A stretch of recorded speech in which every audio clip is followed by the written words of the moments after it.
You've probably seen a lot of headlines about AI lately, including the technology going rogue and carrying out an unprecedented hack, and private conversations with Claude showing up on online searches. OpenAI CEO Sam Altman was on Capitol Hill Wednesday previewing his company's newest AI model. He's expected to meet with White House officials today. So, are we at a turning point or tipping point when it comes to AI? To break it all down, we are joined by CBS News contributor Matt Shumer, a venture capitalist and the founder of SomethingBig.ai newsletter. Good morning. How you doing? Good. How are you? Good. So it feels like every week we're hearing something about AI, a major breakthrough that either excites us or scares the living daylights out of us. How would you describe the current state of AI right now? Well, a lot of people are talking about this, and it's a word that you're going to be hearing about a lot very soon. I think we're in what is called the early singularity, the point where AI is improving so quickly that we don't really understand or predict what's coming next accurately. What we've seen in the last few weeks has been nothing short of crazy. We've seen AI disprove math problems that have stumped mathematicians for decades. We've seen it do unprecedented hacks that wouldn't be possible by humans. We've seen it create video games in a matter of hours that look like they came out of a studio working for years. We are truly witnessing something unprecedented. Are we at that point, though, where machines are starting to outsmart us and where they are starting to go rogue?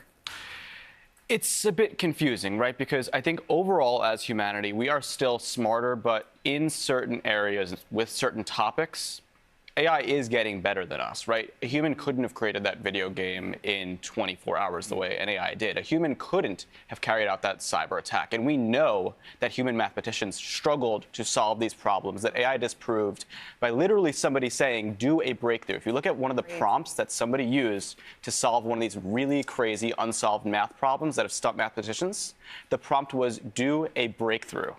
It's crazy. Unbelievable. We know that OpenAI says one of its AI agents recently hacked another company during an internal test. The scientist Carl Sagan often argued that civilizations have to develop wisdom at roughly the same pace or the same rate as technology. So as technology becomes more powerful, the consequences of our decisions, poor decisions, become illuminated.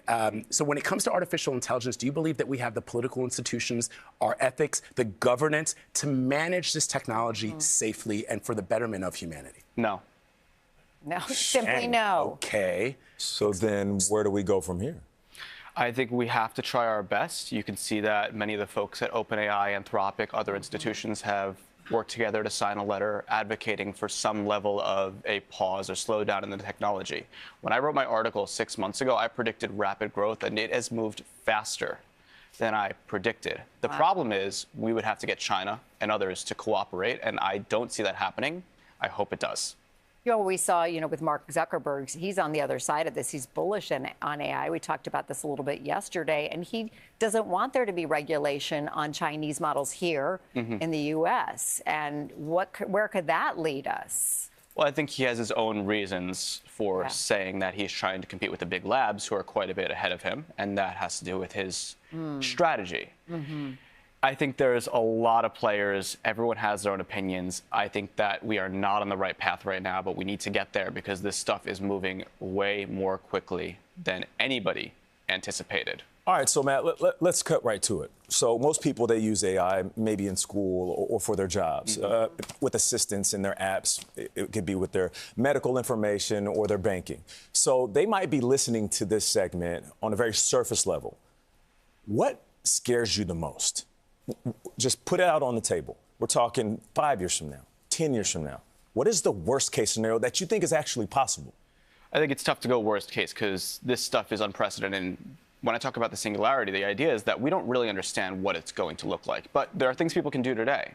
On the cybersecurity side, you want to make sure you're using secure, strong passwords, two-factor authentication. And some of it is out of your hands. It's in the organizations that are protecting you, right? Hugging Face, the company that was hacked, had these protections in place, and still they were hacked. The agent found its way inside the system. But also, people need to be using this, adapting to this, learning this. You should be prompting these AIs, learning how to work with them. You can even read my newsletter to understand what is happening each week and stay on top of the news. But you need to be understanding this because this is the way of the future. This is what's happening no matter what. I have a college graduate, and he is in the job market. And this is very much like everybody, the AI is taking our jobs. So if you're going off to college and you're looking at what I should major in, or if you're in the job market right now, what do you say we should be doing? Well, I think it depends on who you are. None of this is one size fits all. Right? If you're an enterprising young individual and you're thinking about going off to college, maybe it's actually not the best path for you. This is going to be a golden age. This is one of the benefits of this.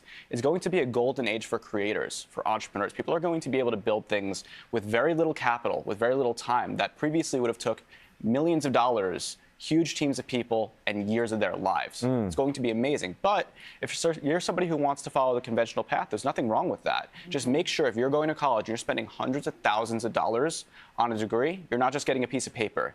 You're going into a field, and you're aiming to go into a field that has longevity, that's not just going to be typing on a computer, not interfacing with humans.